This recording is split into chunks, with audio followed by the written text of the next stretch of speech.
If you've already built forms in Google Forms, but want to try PlatoForms, you don't have to start over. You can now import your forms directly into PlatoForms in just a few clicks. Just copy and paste your Google Form URL, then click Import Form. You'll be asked to connect your Google account. Authorize PlatoForms through a secure OAuth pop-up. It only requests read-only access to your Google Forms, so your data stays untouched.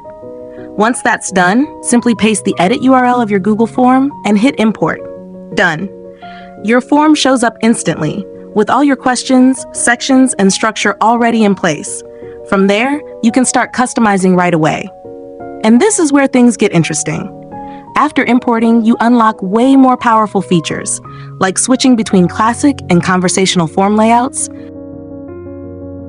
sharing your form via URL, QR code, or multiple embed options, and even sending emails using your own custom domain.